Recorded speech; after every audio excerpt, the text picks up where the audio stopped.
नमस्ते बच्चों, my self Jaiswal sir. हम पढ़ रहे हैं class 10th science chapter periodic classification of elements. So question is to justify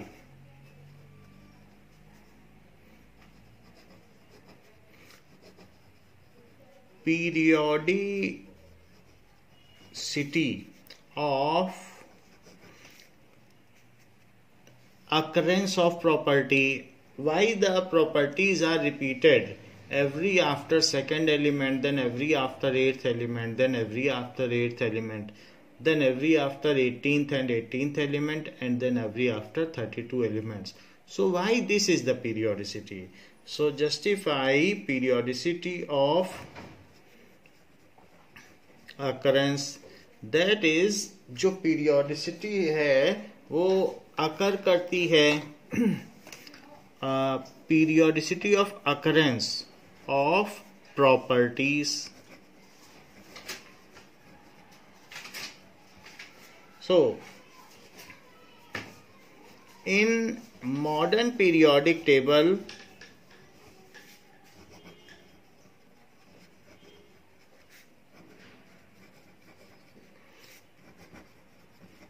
properties of elements are repeated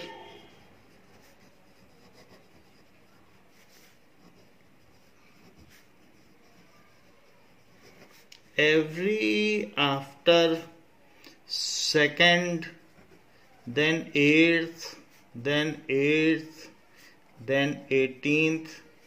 then 18th, and then 32nd element.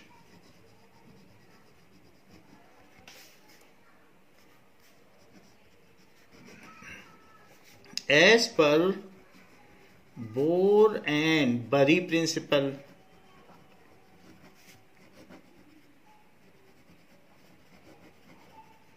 the maximum number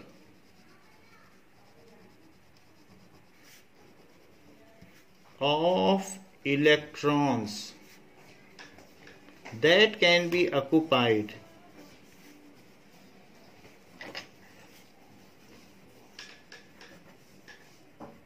in any shell भी कह सकते हैं, orbit भी कह सकते हैं, is 2n square, where n is integer from 1 to 3 for K, L, M, N shell respectively.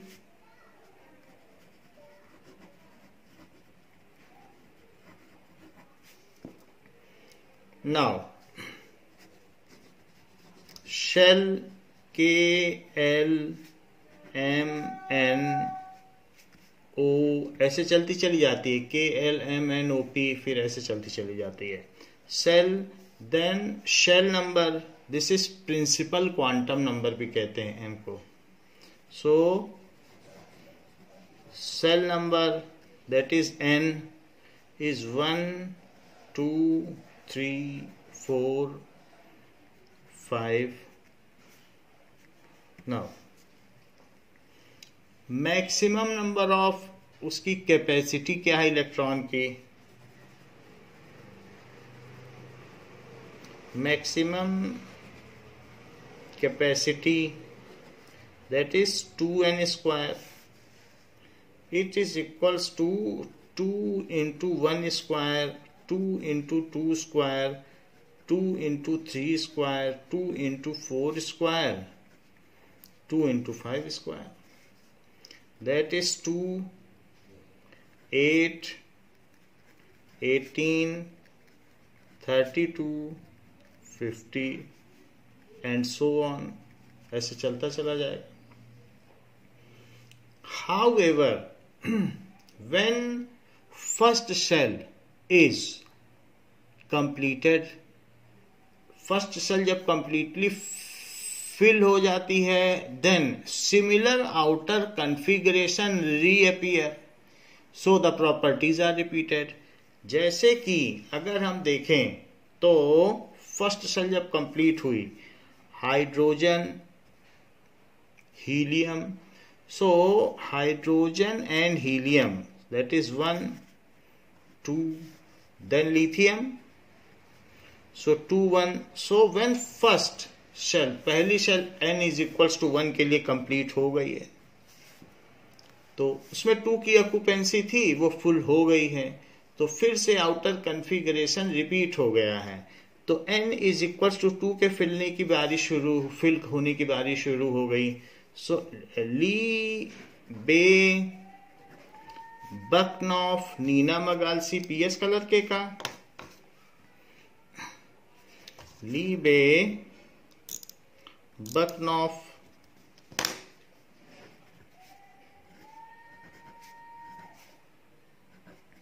Neena मगालसी, सो इन सब का भी क्या होगा, 2 1 2 2 2 3 2 4 2 5 2 6 2 7 2 8. So when second shell is completely filled, again outer electronic configuration will reappear.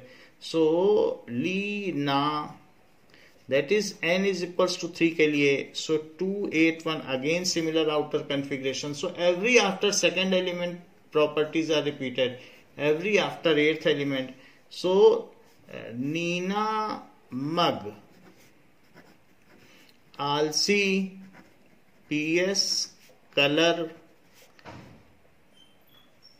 P Nina Mug Al C PS, that is phosphorus, sulfur and argon, PS color, so 282 283 284 285 286 287 and 288।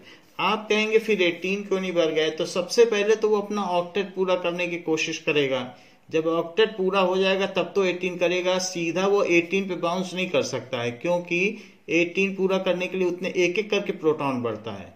तो पहले अब third shell में वो octet पूरा करेगा, octet पूरा हो जाए, पहले आदमी लखपति बनता है, फिर करोड़पति बनता है, सीधा करोड़पति नहीं बन सकता है कि लखपति छोड़ के अब करोड़पति बन जाए, तो या फिर ऐसे हजारपति से करोड़पति स्किप नहीं हो सकता। तो फिर सेकंड शेल पूरी होने के बाद अब उसने ऑक्टेट पूरा किया, तो फिर से जो प्रॉपर्टी रिकर कर रही है, रिपीट हो रही है, वो एर्थ के बाद ही होगी। तो पीएस कलर के का दिस इज द जस्टिफिकेशन कि क्यों एर्थ के बाद फिर 8 आया। That is 2 8 8 1 and similar is the outer electronic configuration। देख लीजिए 1 1 1 1 2 2 2 2 8 8 2 ऐसा। पीएस कलर के का फिर स्कटी, विक्रमन, फेको, निकूजन, फिर उसके बाद फिर आगे बढ़ते चले जाएंगे तो आगे और फिर और भी एलिमेंट्स आ जाएंगे जो इसको कंप्लीट करेंगे। नाउ बाल, गाइंटियल, वो चीज आगे हो जाएगी, फिर 18 हो जाएंगे, क्योंकि अब यहाँ 18 बढ़ जाएंगे। सो क्या जस्टिफिकेशन इस क्वेश्चन का, ये सिर्फ आपको समझाने के लिए किया गया है, ये क्वेश्चन के आंसर का पार्ट नहीं है, यहां तक आपने कर लिया। Now when first shell is completed, that is after 2 elements, when first shell is completed after 2 elements, then outer electronic configuration repeats, again resembles with the first one।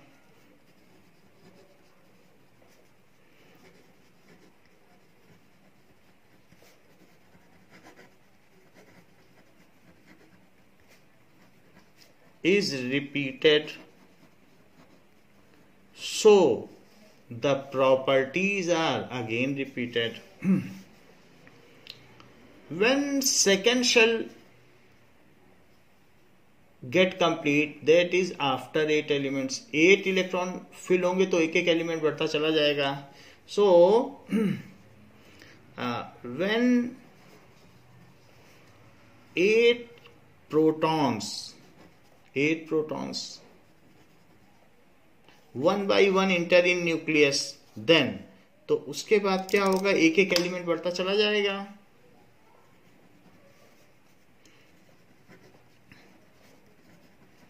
One by one, that is after 8 elements.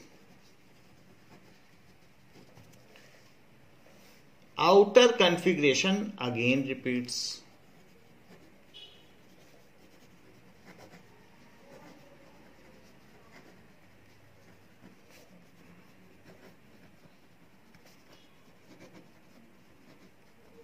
So is the property of element. Same is the property भी repeat होंगी. So properties are again repeated.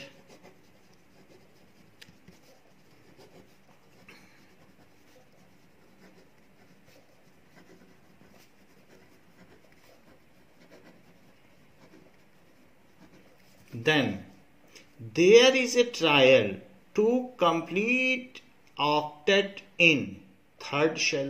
अब third shell की बात हुई है तो third shell में पहले वो 8 पूरा करेगा, सीधा 18 नहीं कर सकता है क्योंकि इसको कौन 10 दे देगा, तो ये ऑक्टेट में ही संतुष्ट है. So it is submitted and और satisfied in octet only. So get repeated and there is a trial to first complete octet in third shell, then to complete it in electrons, and there is trial to complete octet first in third shell. So after 8 elements, outer electronic configuration again repeats, so the properties are repeated. So after 8 elements, outer electronic configuration repeats, तो वो फिर से repeat करेगा.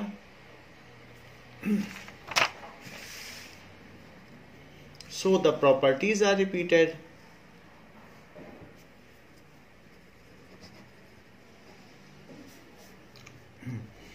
After that, there are 18 elements filled in third shell.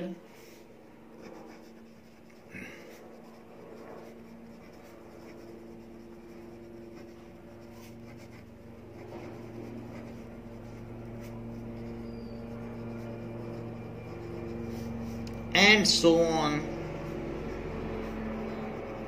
This is the justification for periodicity of elements. This is the justification for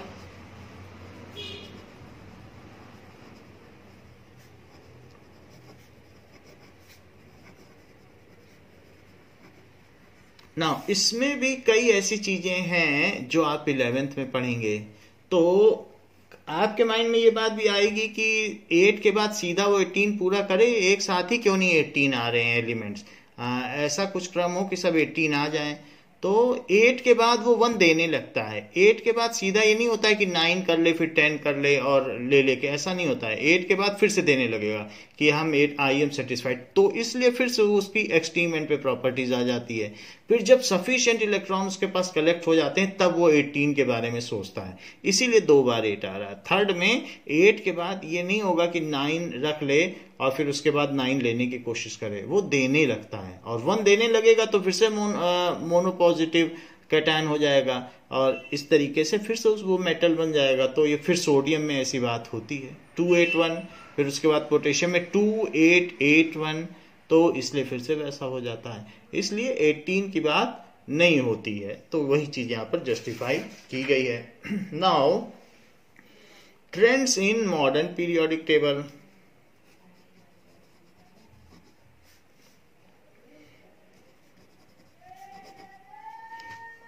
जो modern periodic table है उसका क्या रुझान है, कैसे चलती है मॉडर्न पीरियोडिक टेबल।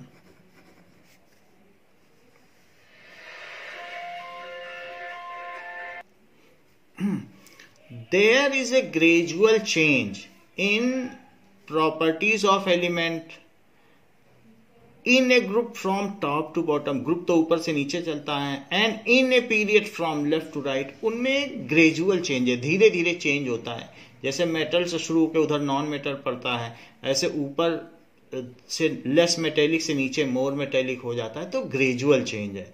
ऐसे ही उसकी डेंसिटी में ग्रेजुअल चेंज है, मेल्टिंग पॉइंट में ग्रेजुअल चेंज है, बॉइलिंग पॉइंट में है, और देयर आर सेवरल प्रॉपर्टीज जो भी हम देखने जा रहे हैं, metallic character, non metallic character, atomic radius, so there is a gradual change. तो उस चीज को कहते हैं trends, trends in periodic table. So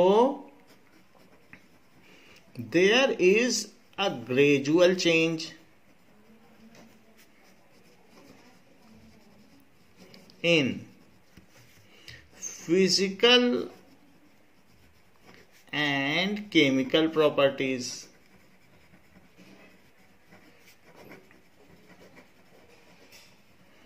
of elements in modern periodic table.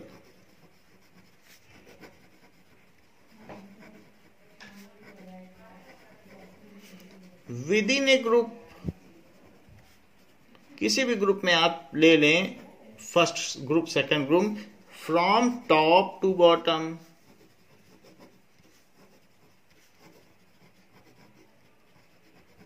And within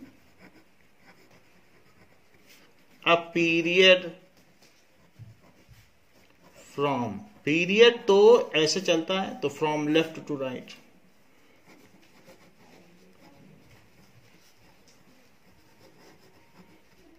तो वर्टिकली कहोगे तो ग्रुप है, तो उसमें टॉप टू बॉटम, और हॉरिजेंटली लोगे तो वो रो हो जाएगी, from left to right. This is called periodic trends in modern periodic table. This is called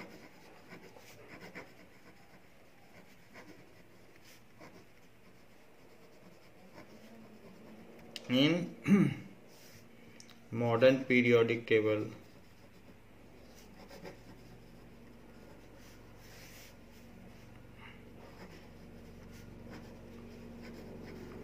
So this is called trend लिखिए, क्योंकि यहाँ पीरियड फिर से बोला जा रहा है। So trend in periodic table, इतना ठीक है। So it is called trend in periodic table. So one by one we will see what are the various trends. First is valency.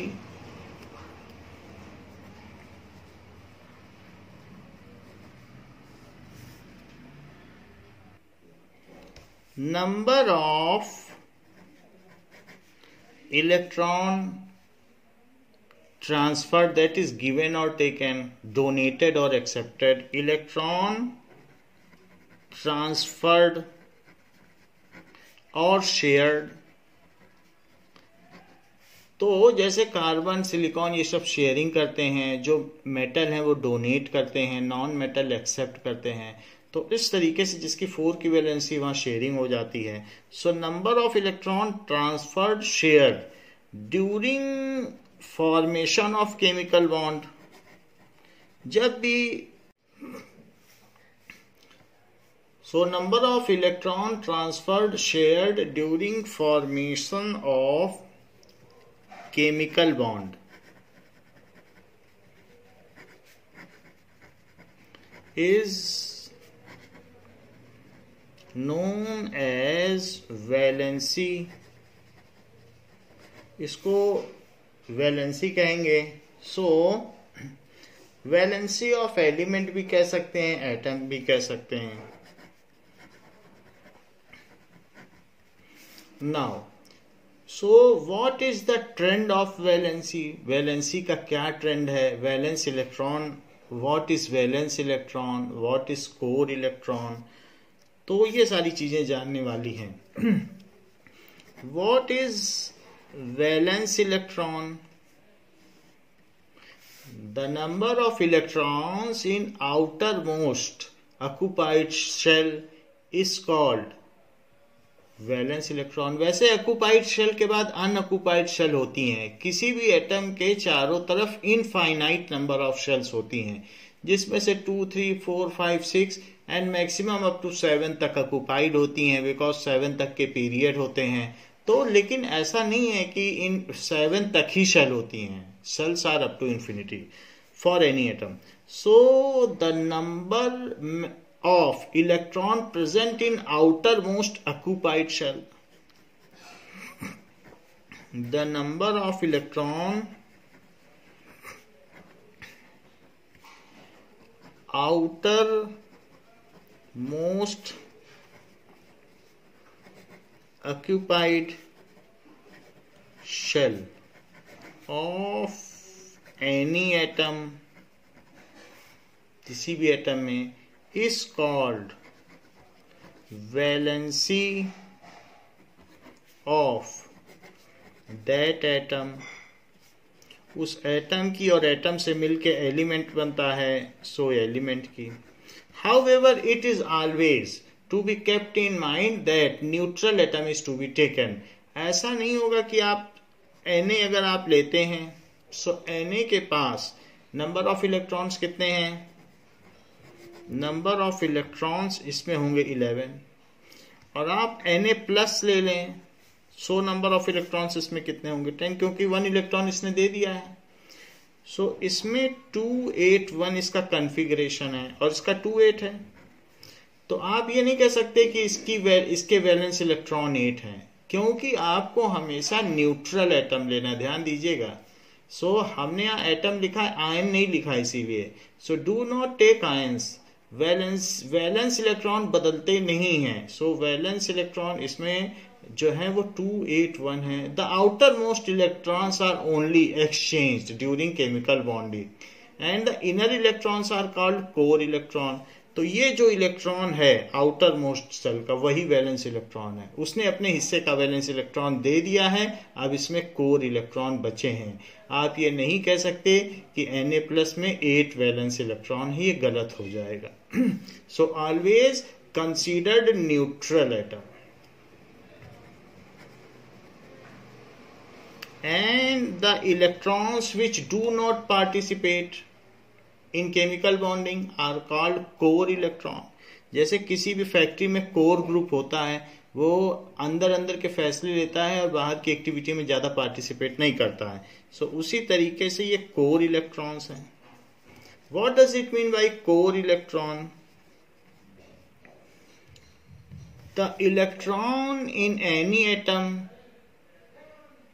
leaving the valence electron या leaving the electron in outermost shell are called core electron.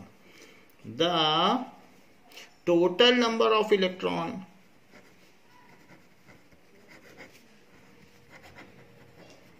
present in any atom leaving outermost electrons are called core electron. For example, sodium has 10 core electron and 1 valence electron. For example, sodium has 10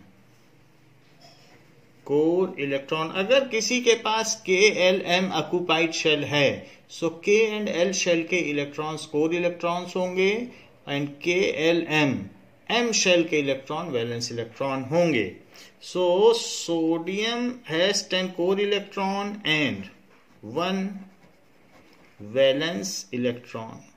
अगर किसी की KLM N shell है, जैसे potassium देखिए, सो इसका configuration है 2881 KLMN.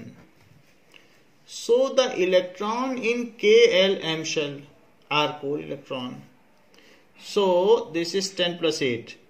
18 electrons are core electron and जो N shell में है is valence electron. ये तो बात हो गई कोर इलेक्ट्रॉन वैलेंस इलेक्ट्रॉन की. Now what is the trend?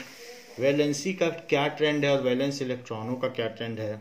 Valence electron increases along a period from left to right.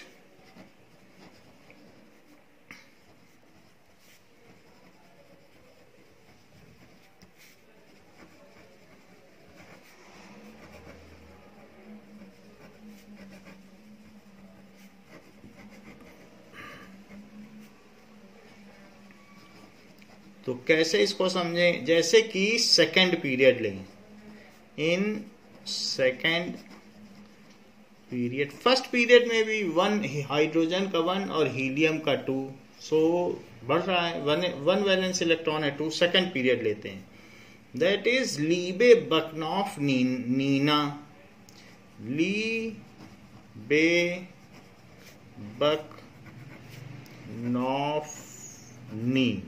ये डी ब्लॉक को नहीं कंसीडर करते हैं, डी ब्लॉक को नेक्स्ट क्लास में कंसीडर करेंगे. सो इस केस में इसके एटॉमिक नंबर क्या है? तो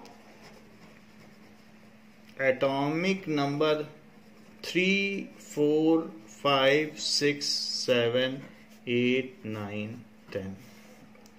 तो इसका कॉन्फ़िगरेशन क्या है?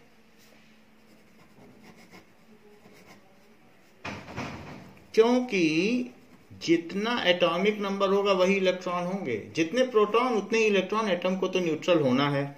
सो कॉन्फ़िगरेशन 2-1, 2-2, 2-3, 2-4, 2-5, 2-6, 2-7, 2-8. तो ये हमने कॉन्फ़िगरेशन देख लिया. अब इसमें वैलेंस इलेक्ट्रॉन देखो. तो वैलेंस इलेक्ट्रॉन क्या है? आउटर मोस्ट के 1, 2, 3, 4, 5, 6, 7, 8. फिर इसकी वैलेंसी देखिए. तो इसकी वैलेंसी क्या है? 1 देने की, 2 देने की, 3 देने की, 4 शेयरिंग की. 4 में दिया लिया नहीं जाता, बहुत एनर्जी चाहिए, तो उसलिए 4 शेयरिंग की, 3 लेने की. 8 पूरा करने के लिए 5 देगा नहीं, 4 ही नहीं कोई दे सकता, तो 5 कहां से कोई देगा? 3, 2, 1, 0. तो वैलेंस इलेक्ट्रॉन का क्या ट्रेंड बताया? It increases along a period from left to right as 1 proton is added at centre and so is 1 electron is added to outermost shell. तो इसलिए वैलेंस इलेक्ट्रॉन बढ़ते चले जाते हैं. नाउ वैलेंसी का क्या ट्रेंड है? Valency along a period from left to right first increases from 1 to 4, then decreases up to 0. तो वैलेंसी का भी ट्रेंड लिख लीजिए. Valency along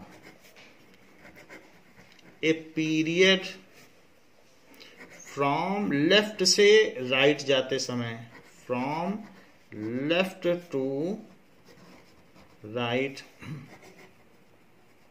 first increases from 1 to 4, then decreases up to 0. ये हो गया. ऐसे ही हमने सेकेंड पीरियड का देख लिया, इन थर्ड पीरियड देखें।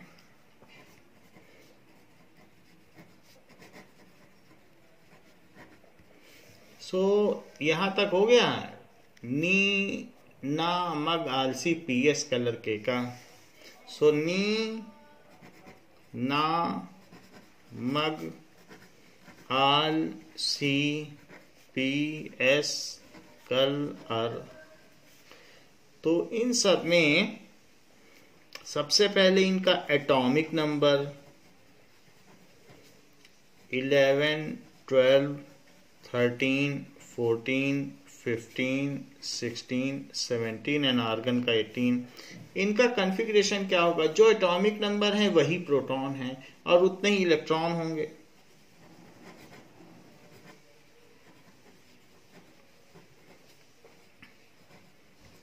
टू 8 4, 2 8 6, 2 8 7 एंड 2 8 8, ये सारे लिख दिए। तो इसमें आपको वैलेंस इलेक्ट्रॉन कितने दिख रहे हैं? जो outermost KLM M shell में देख लो। सो वैलेंस इलेक्ट्रॉन कितने हो गए? 1 2 3 4 5 6 7 8। फिर वैलेंसी कितनी हो गई? 1 दे देगा और अपना पिछली ऑर्बिट का यानी एल शेल का 8 पूरा रखेगा, 1 दे देगा। 1 देने की वैलेंसी 2 दे देगा, फिर 8 पूरा रख लेगा। 3 दे देगा, Al3+ बनता है और 8 पूरा रख लेगा। 4 शेयरिंग करेगा, अब 3 ले लेगा। फॉस्फोरस P3- बनता है। सल्फर 2 ले लेगा, S2- बनता है। 2 लेने की वैलेंसी, जो ले ले तो नॉन मेटल, दे दे तो मेटल ना। और जो शेयरिंग करे तो मोस्टली बसी जिया सब्टिको ज्यादातर मेटलॉइड होते हैं। नाउ क्लोरीन 1 ले लेगा और 0। So here we see valence electron increases from left to right, from 1 to 8, and valency increases, first increases then decreases. Here we see along a period valence electron increases and valency first increases then decreases. ये बात हो गई। तो ये तो along a period हुआ, but trend तो down the group भी होता है। So what is the trend of valency and valence electron down the group? What is the trend of valence electron and valency down the group, नीचे चलने पर? जैसे ये चीज कहते हैं फ्रॉम लेफ्ट टू राइट, इसको अलोंग अ पीरियड भी कह देते हैं। तो सेंटेंस को समझिए, अलोंग अ पीरियड, और ग्रुप में बोलेंगे तो डाउन द ग्रुप। दो अलग अलग वर्ड हैं। अगर आप लेफ्ट टू राइट स्किप भी करना चाहते हैं तो अलोंग द पीरियड बोल के आप छुट्टी पे आ सकते हैं। Down the group, top to bottom skip करना चाहते हैं तो डाउन द ग्रुप बोल दीजिए। वैसे बच्चे दोनों ही लिखते हैं, तो आप भी चाहें तो in a group from top to bottom, in a period from left to right, ऐसे लिखने से ज्यादा क्लियर हो जाता है। नाउ तो क्या ट्रेंड है जरा देखें। किसी भी ग्रुप में ऊपर से नीचे चलने पर valence electron and valency does not change in any group.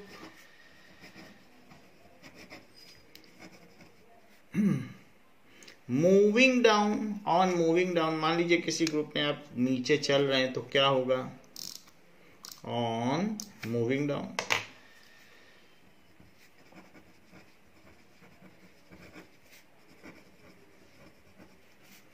Valency and valence electron does not change.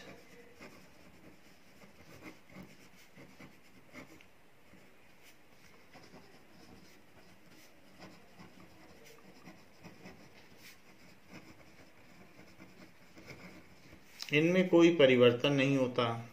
जैसे कि ग्रुप 1, तो ग्रुप 1 में कौन कौन से आते हैं? हाइड्रोजन का तो कोई ग्रुप होता नहीं है, हाइड्रोजन का सिर्फ पीरियड होता है, तो इसलिए ली, ना, के, रब, सी, एस, फर। तो ग्रुप 1 में हमने पहले भी देख लिया है, तो इसका एटॉमिक नंबर लिख लीजिए। एटॉमिक नंबर 3, 8, फिर अब इसके बाद 3 के में 8 जोड़ो, तो 3 में 8 जोड़ोगे तो कितना होगा? 11। सो 3, 11, फिर 8 जोड़िए तो 19, फिर 18 जोड़ दीजिए, फिर 18 जोड़ दीजिए और फिर 32। इसके बाद इनका कॉन्फ़िगरेशन क्या है?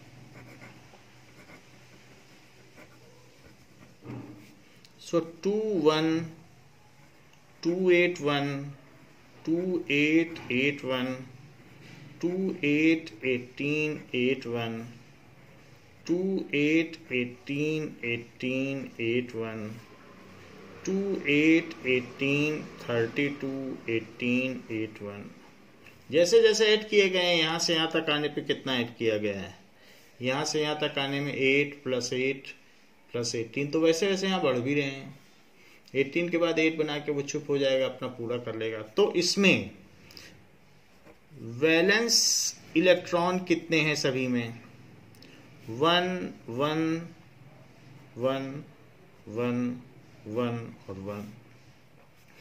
वैलेंसी कितने की है? देने की वैलेंसी है, बट वो देने या लेने की नहीं मानी जाती, सिर्फ ऐसे 1 ही लिखा जाता है। तो इसलिए बाकी हर एक ग्रुप का आपको पहले भी बताया जा चुका है, आप वहां से देख सकते हैं। So down the group valency does not change, hence the property does not change. As outermost configuration is same, so the properties, chemical properties also same. As down the group भी बोल सकते हो, और जब सभी का एक जैसा कॉन्फ़िगरेशन है so with in a group भी बोल सकते हो। There is no change in outermost configuration. There is no change in outermost electronic configuration.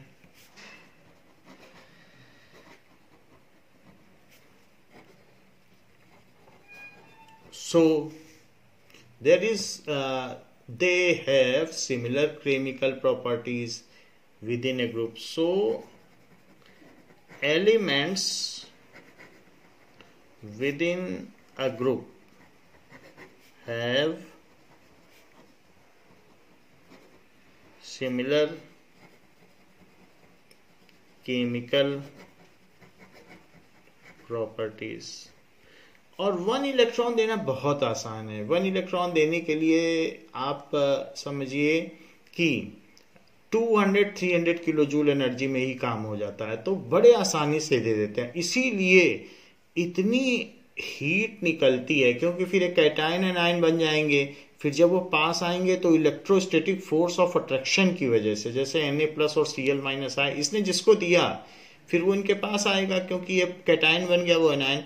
तो इसको इलेक्ट्रॉन निकालने में तो 200 किलो जूल एनर्जी ही देनी पड़ी, लेकिन जब पास आएंगे तो 788 किलो जूल एनर्जी रिलीज होगी, और इसीलिए पानी में डालने में आग लग जाती है, और इसीलिए ये मोस्ट एक्टिव मेटल है।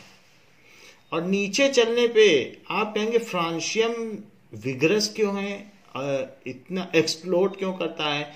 क्योंकि इतने इलेक्ट्रॉन होने की वजह से इतना रिपल्शन बढ़ जाता है कि ये कब गया, अंदर न्यूक्लियस को पता भी नहीं चलता, ये इतना आउटर में है। इलेक्ट्रॉनों का रिपल्शन होता है ना, first shell, second shell, third, सभी तो इलेक्ट्रॉन है, वो इसको भगा देते हैं, रिपेल कर देते हैं। So due to inter electronic repulsion, this electron is facilitated to donate most easily. वैसे तो सभी में इजी है, लेकिन यहां मोस्ट इजिली हो गया है due to inter electronic repulsion. So it is most metallic in nature. और इस वजह से जो जितनी आसानी से इलेक्ट्रॉन दे दे वही उतना अच्छा मेटल है। तो फ्रांसियम से भला अच्छा मेटल कौन हो सकता है? इससे ज्यादा आसानी से कौन देगा? इतने रिपल्शन में ये दे रहा है। सो इसलिए ये भी एक ट्रेंड है, बट वो हम उसे आगे देखेंगे, यहां इसकी बात नहीं करेंगे। So we have seen the trend of valency, कि वैलेंसी क्या चीज होती है। Now next is the trend of atomic size. Next is trend of atomic size. What does it mean by atomic radius? Radius का double कर दीजिए तो वो उसका पूरे एटम का साइज हो जाएगा। तो किसी भी एटम में there are various shells. Shells, what does it mean by shells? Energy levels. जैसे बोर्स एटॉमिक मॉडल में शेल को ही तो एनर्जी लेवल कहा गया था, स्टेशनरी एनर्जी लेवल्स। तो किसी भी शेल में the distance from nucleus to outermost occupied shell, जहां तक इलेक्ट्रॉन है, is called atomic radius of atom। तो उस न्यूक्लियस से लेकर, मान लीजिए अगर हम पोटेशियम की बात करें तो 2881, यहां 2 इलेक्ट्रॉन होंगे, यहां 8 होंगे, यहां 8 होंगे और यहां 1 होगा। मान लीजिए ये 1 है, यही 1 है, बाकी अंदर को फिल कर लीजिएगा। तो न्यूक्लियस से outermost electron occupied shell तक जितनी डिस्टेंस है वही एटॉमिक रेडियस है। So that in an atom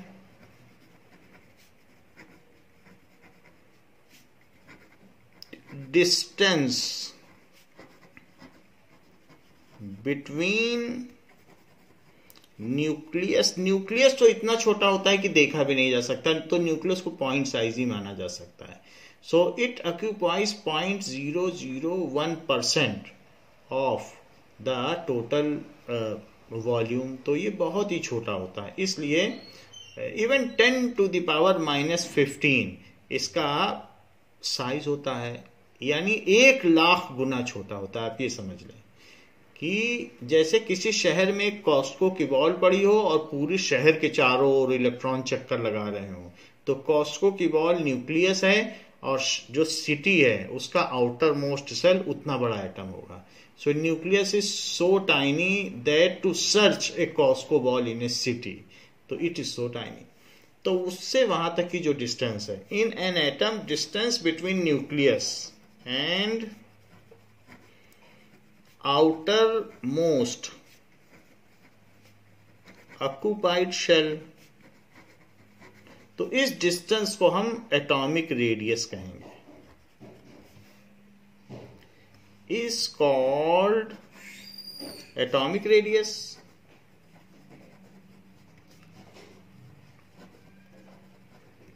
atomic radius कहा जाएगा। अब जरा इसका ट्रेंड देखें। ऑन मूविंग, जब आप ऐसे बढ़ते चले जाओगे, on moving along a period, किसी भी पीरियड में, सेकंड में चलो, थर्ड में, फोर्थ में, फिफ्थ में, सिक्स्थ में, सेवेंथ में। सो ट्रेंड देखिए, on moving, her trend 2 marks का है। पीछे 2 ट्रेंड्स देखे आपने, वैलेंसी इलेक्ट्रॉन के, तो दोनों 2 मार्क्स के होते हैं। फिर डाउन द ग्रुप अलग से 2 मार्क का है और अलोंग द पीरियड अलग से 2 मार्क्स का है। तो 4 क्वेश्चन पीछे बन गए, एक वैलेंसी का ट्रेंड, एक वैलेंसी इलेक्ट्रॉन का ट्रेंड। अब यहां पर 2 ट्रेंड्स बनेंगे। On moving along the period कहने के लिए आप फ्रॉम लेफ्ट टू राइट भी लिख सकते हैं, from left to right. Atomic radius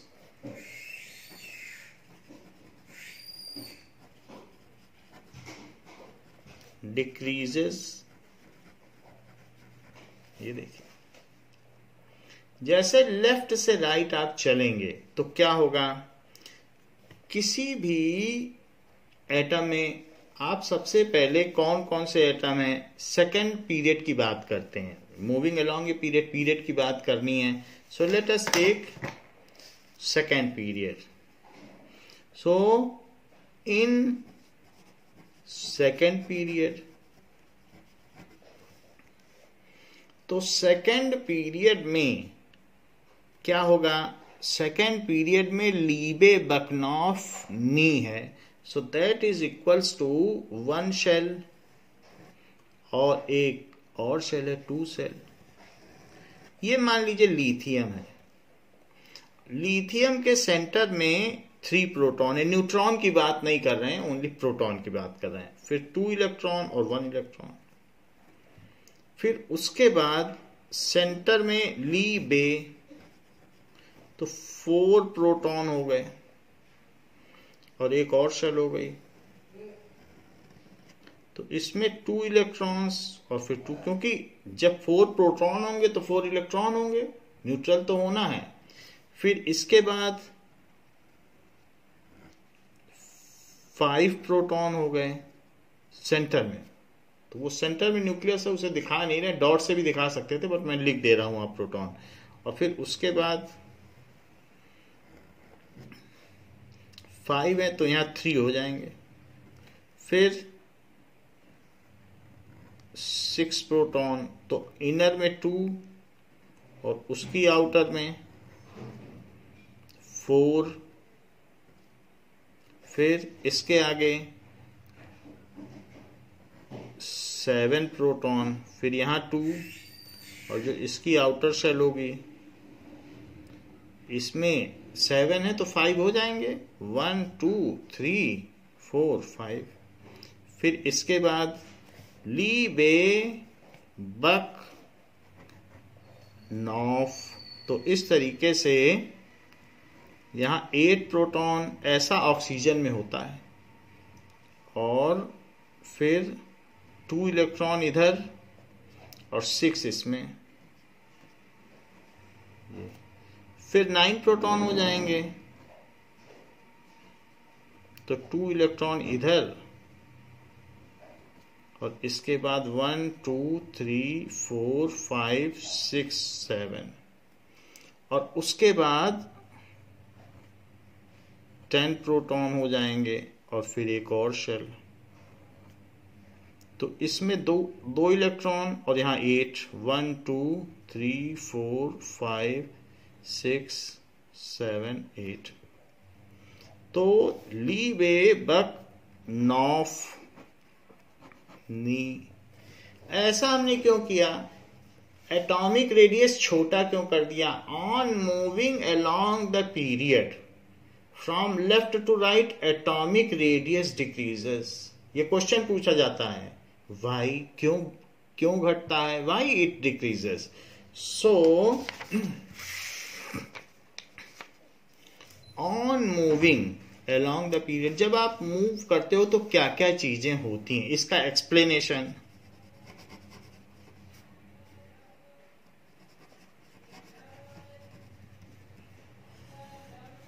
so on moving along a period. Now explanation में आई नहीं होगा. On moving along a period number of shells remain same, क्योंकि 2 शेल्स हैं. 2 चीजें होती हैं, शेल्स तो नहीं बढ़ी. शेल्स अगर बढ़ती KLM ज्यादा शेल होती जाती तो वो और बड़ा होता चला जाता. यहां शेल नहीं बढ़ रही हैं. तो क्या क्या चीजें होती हैं? पहला, number of occupied shells. Remain same. Second shell में सेकेंड पीरियड में 2 ही शेल ऑक्यूपाइड है. थर्ड होगी तो 3 हो जाएगी. Second, that is nuclear charge. Nuclear charge का मतलब है number of proton in nucleus. उसको कहते हैं न्यूक्लियस पे चार्ज. न्यूक्लियर चार्ज क्लियर है, क्योंकि जितना चार्ज होगा उतने प्रोटॉन होंगे और न्यूक्लियस पे पॉजिटिव चार्ज होता है.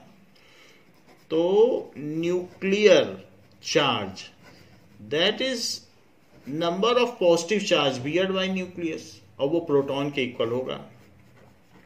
Number of protons at centre, इनमें क्या हो रहा है जैसे जैसे आगे बढ़ रहे हैं, तो जरा देखो 3 प्रोटॉन, 4 प्रोटॉन, 5, 6, 7, 8, 9, 10, यही इसका एटॉमिक नंबर है। और इनका कॉन्फ़िगरेशन भी लिखा जा सकता है कि 2 1 2 2 2 3 2 4 2 5 2 6 2 7 एंड 2 8। ये तो इनका कॉन्फ़िगरेशन है, बट न्यूक्लियर चार्ज बढ़ रहा है, सेंटर में प्रोटॉन बढ़ रहे हैं तभी तो इलेक्ट्रॉन बढ़ रहे हैं। सो न्यूक्लियर चार्ज इंक्रीजेस। जैसे जैसे हम पीरियड में आगे बढ़ते हैं न्यूक्लियर चार्ज बढ़ता है। इन दोनों की वजह से क्या होता है? So the increased number of electron at centre pulls, ये खींच लेता है सारे को, अपने सारे शेल्स को अंदर खींच लेता है। So due to increase in nuclear charge there is a electrostatic force of attraction felt by outermost electron towards center and the nuclear and the atomic size decreases, क्योंकि शेल तो नहीं बढ़ रही हैं। शेल जब आप डाउन द ग्रुप करोगे तो शेल बढ़ेंगे, क्योंकि जितने पीरियड बढ़ेंगे उतनी शेल बढ़ेंगी, तो साइज बढ़ जाएगा। बट यहाँ तो शेल 2 ही 2 है ना सब में, तो इसलिए अब एक्सप्लेनेशन देखो हुआ क्या, ये बता दिया कि क्या क्या चीजें हुई हैं। अब इनके बेसिस पे explanation. So on moving from left to right, क्या होता होगा? Electrostatic attraction of nucleus, electrostatic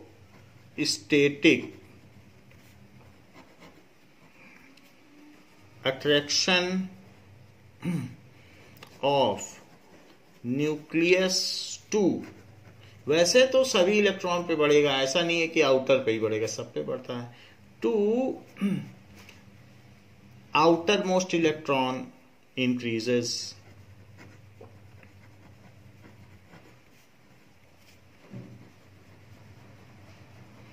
and they held tightly to centre, loosely नहीं होते, मुट्ठी एक बंद होती है एक खुलती चली जाए, तो लूज नहीं है, वो टाइट है। So increases, so they move inward, increase हो रहा है। So atomic radius, so there is a contraction in size of atom felt, क्योंकि सारे इलेक्ट्रॉन पास आ गए न्यूक्लियस के। So there is a decrease in atomic radius observed, तो इसलिए एटॉमिक रेडियस घटता चला जाता है। यही इसका एक्सप्लेनेशन है। ये टोटल क्या हो रहा है यहां बता दिया गया है। So what is the periodic trend of atomic radius down the group? So on moving down the group, जरा अब अगली बात देखें। ये तो हमने आपको बताया ऑन मूविंग अलोंग पीरियड। अब देखिए on moving down the group,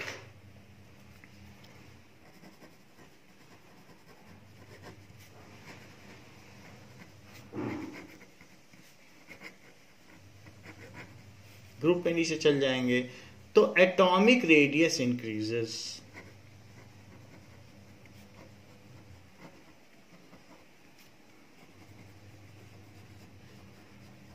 atomic radius बढ़ता चला जाता है।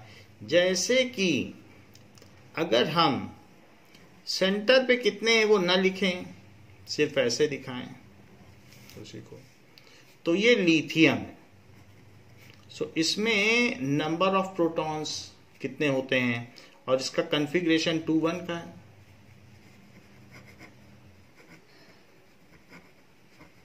ये तो कॉन्फ़िगरेशन हो गया। और एटॉमिक नंबर कितने का होता है? 3 प्रोटॉन्स है। सो वो न्यूक्लियस को मैंने डॉट से दिखाया है। और फिर 2 शेल्स हैं। फिर लिथियम के बाद क्या होगा, सोडियम, इसमें 3 शेल हो गई, 2 8 1, सो 11 इसका एटॉमिक नंबर। नेक्स्ट देखिए, अब पोटाशियम, पोटेशियम में क्या होगा, 2 8 8 1, सो इट इज हैविंग 19। ये nucleus 1 shell, 2 shell, 3 shell and 4 shell, size बढ़ गया।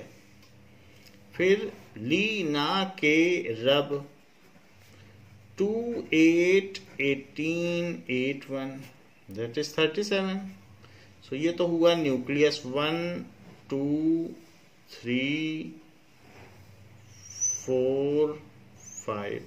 मैं इलेक्ट्रॉन्स नहीं दिखा रहा हूं, इलेक्ट्रॉन्स आप खुद फिल कर सकते हैं। तो और बढ़ गया। लीना के रब सी एस में देखिए, सो 2 8 18 18 8 1, जो कि 55 है सीजियम। तो सीजियम का देखें, 1 2 3 4 5 एंड 6, ऐसे 6 सेल हो गई, 6 है, टोटल काउंट करिए। फिर इसके बाद लीना केरब सी एस फर, 2 8 18 32 18 8 1, दैट इज 87, 32 बढ़ गया। तो ऐसा करने पर अब इसका तो ऐसे बना लेते हैं साइज, 1 2 3 4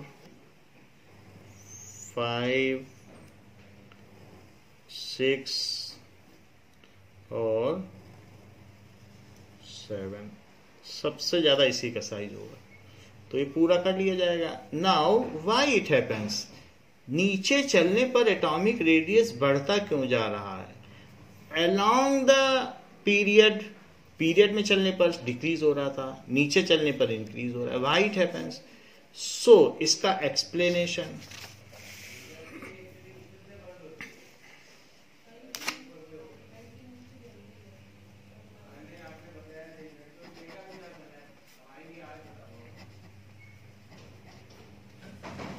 नो एक्सप्लेनेशन क्या है कि on moving down the group, पहले सोचो होता क्या क्या है।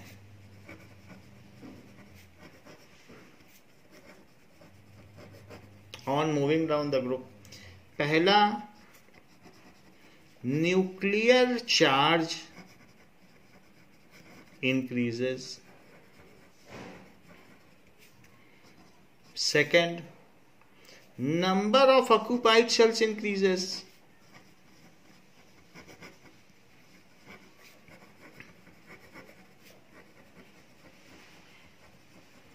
और third that is shielding from inner electrons, जो अंदर के इलेक्ट्रॉन है उसको कहते हैं दैट इज स्क्रीनिंग इफेक्ट। अंदर के इलेक्ट्रॉन बाहर वालों को न्यूक्लियस का अट्रैक्शन फील नहीं करने देते। ये जो अंदर के इलेक्ट्रॉन्स हैं, तो आउटसाइड वाला इलेक्ट्रॉन इनकी वजह से न्यूक्लियस की ओर अट्रैक्ट नहीं हो पाता ठीक से, इसको स्क्रीनिंग इफेक्ट कहते हैं। तो ये कहा जा सकता है कि स्क्रीनिंग इफेक्ट इंक्रीजेस। जैसे बहुत सारी स्क्रीन लगा दी जाए, जो सबसे पीछे बैठा होगा वो टीवी नहीं देख पाएगा क्योंकि अंदर भीड़ बहुत ज्यादा है। तो उसी तरीके से अंदर वाले तो खूब अट्रैक्टेड हैं, बट जो आउटर मोस्ट है वो इसको फील नहीं कर पा रहा अट्रैक्शन को, तो उसी को निकलना पड़ता है। फ्रांसी में सबसे आसानी से निकल जाता है। तो ये क्यों निकल जाता है, क्योंकि इनकी वजह से रिपल्सन ज्यादा है, जिसको शील्डिंग इफेक्ट कहते हैं या स्क्रीनिंग इफेक्ट। जैसे शील्ड होती है, किसी ब्रेव पर्सन को युद्ध में बचा ले जाती है, तो उसी तरीके से ये सब शील्ड कर रहे हैं न्यूक्लियस को और इसको इसके कांटेक्ट में आने से रोक रहे हैं। So this is called electrostatic repulsion from inner electron. This is called shielding effect. This is called screening effect. So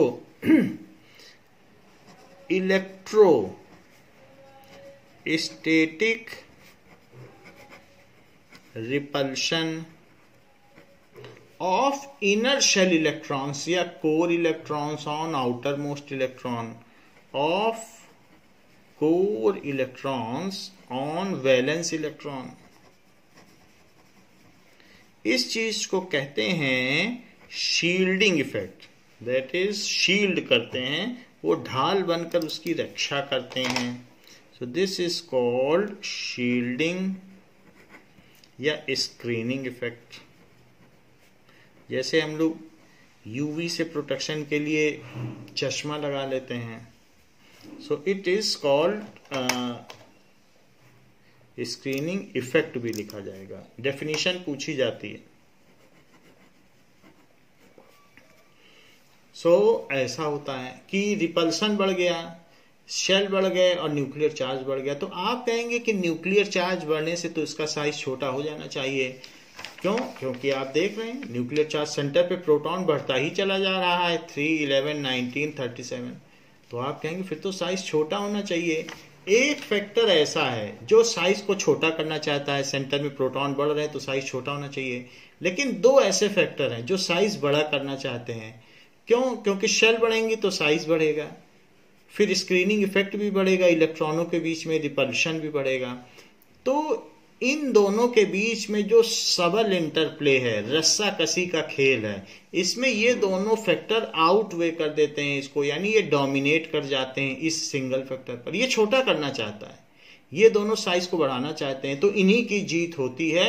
and ultimately it results in increase of size. ये फैक्टर ना होता तो साइज तो इतना बड़ा हो जाता कि फर्स्ट के बाद जो सेकंड शेल होती वो 4 गुनी बड़ी होती, थर्ड शेल 9 गुनी, फिर उसके बाद रेडियस n² के हिसाब से बढ़ता है.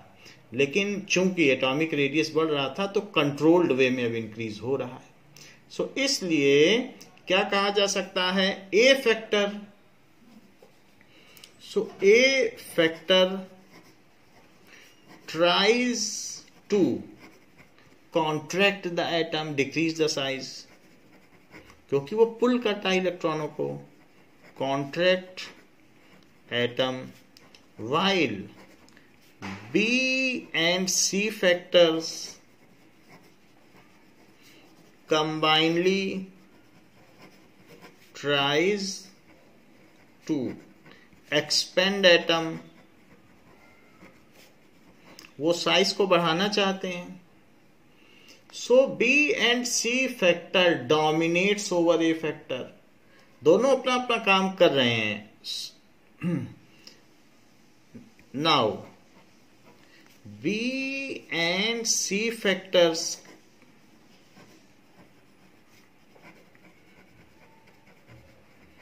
Dominates over A factor. A factor पे डोमिनेट कर जाता है. And it results in increase of atomic radius. And it results in increase of atomic radius. इसीलिए नीचे चलने पर एटॉमिक रेडियस बढ़ता जाएगा, हर एक में बढ़ता चला जाएगा, हर ग्रुप में बढ़ता चला जाएगा. तो जैसे अगर आप देखें कि कैसा होगा, आपने यहां देखा ऐसे, सो ये तो along the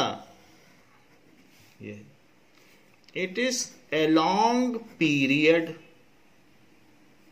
So पीरियड में क्यों कम होता है? क्योंकि शेल नहीं बढ़ते हैं. किसी भी जैसे सेकेंड पीरियड में 2 ही शेल रहेंगे, उसमें न्यूक्लियर चार्ज बढ़ रहा है तो वही डोमिनेट करेगा. नीचे चलने पर शेल बढ़ जाते हैं, इलेक्ट्रोस्टैटिक रिपल्शन बढ़ता चला जाता है, क्योंकि जितनी ज्यादा शेल अंदर में होंगी आउटर इलेक्ट्रॉन उतना दूर फेंका जाएगा. कोलम्बियन रिपल्शन होगा, कोलम्बियन अट्रैक्शन और कोलम्बियन रिपल्शन, यानी जो चार्ज की वजह से अट्रैक्शन और रिपल्शन होता है. तो हमने जैसे ये देखा कि किसी भी शेल में अब नीचे चलो तो नीचे चलने पे इससे बड़ा, फिर इससे बड़ा, फिर इससे बड़ा, फिर उससे बड़ा और फिर उससे बड़ा. ये तो इस तरीके से ये थोड़ा छोटा बना दिया है, इसको ठीक कर देते हैं। तो ये इन सब से बड़ा, अब ये ठीक है। तो इधर आके ये बढ़ रहा है, फिर उससे बढ़ रहा है ये। तो नीचे चलने पर क्या हो रहा है बताइए? डाउन द ग्रुप,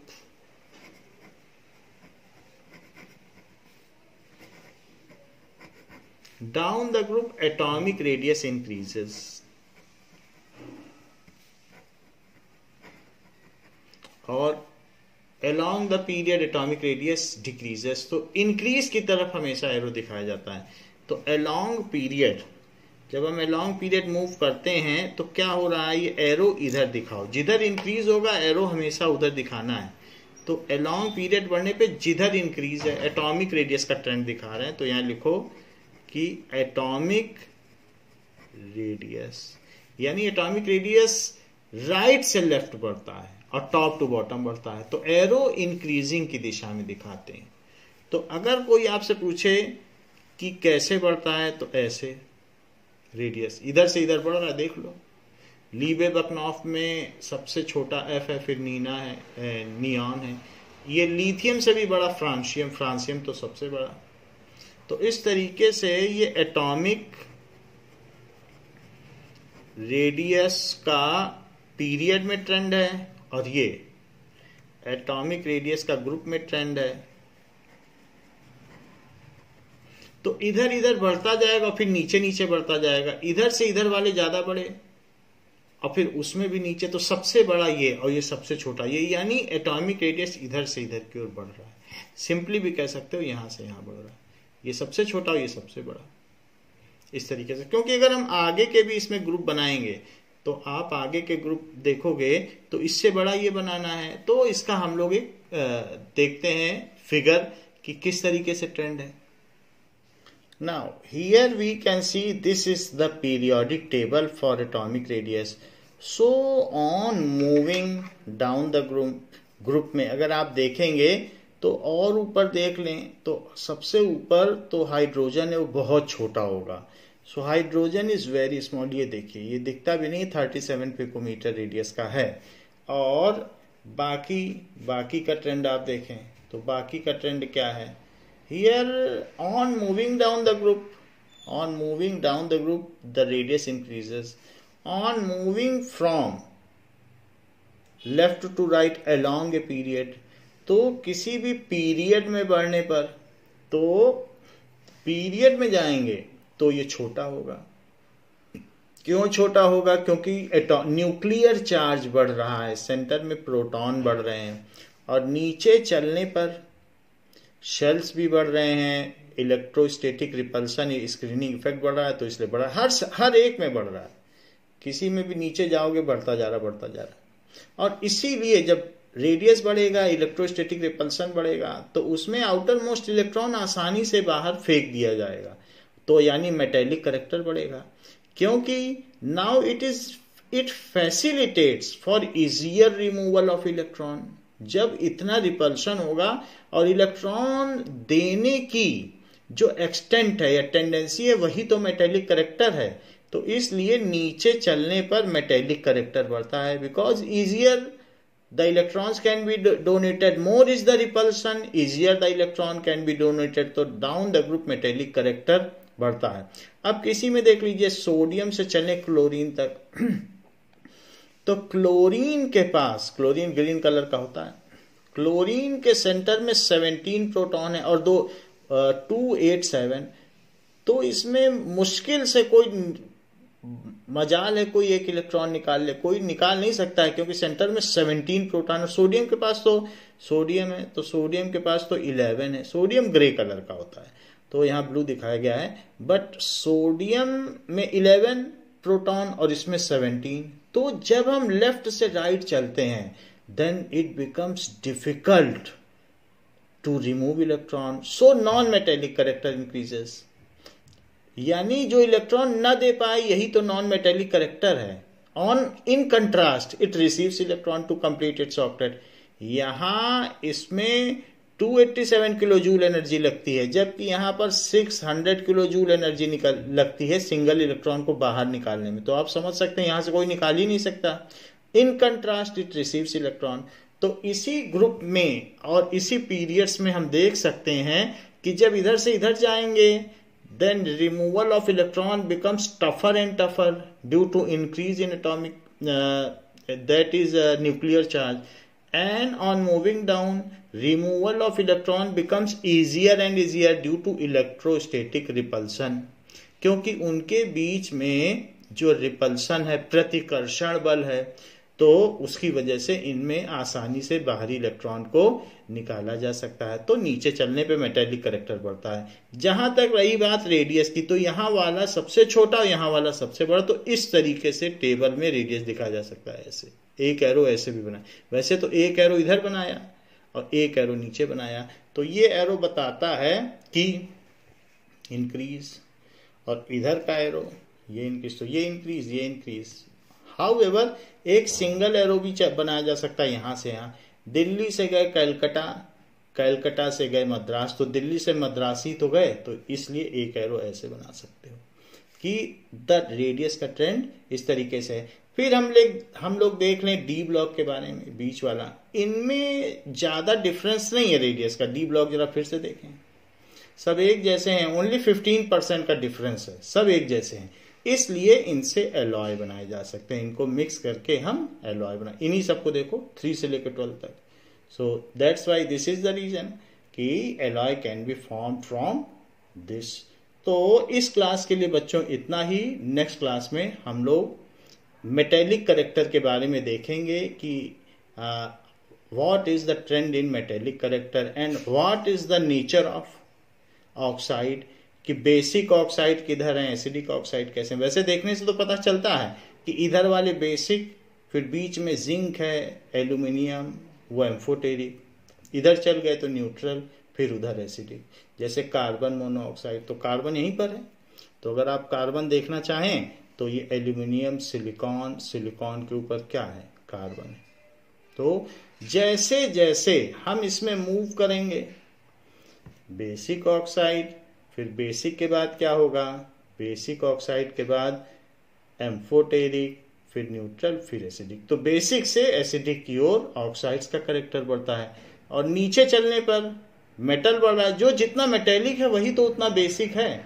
तो इस तरीके से इधर की तरफ बेसिक ऑक्साइड बनता जाता है, नीचे की ओर और बेसिक, और उधर जाने पे एसिडिक। ये मोस्ट एसिडिक ऑक्साइड है और ये मोस्ट बेसिक है। तो ये ऑक्साइड का करैक्टर, बीच वाले एम्फोटेरिक और न्यूट्रल है। तो इन चीजों को हम नेक्स्ट क्लास में डिस्कस करेंगे कि ऑक्साइड का क्या नेचर है, इनके मेटेलिक करैक्टर का क्या नेचर है।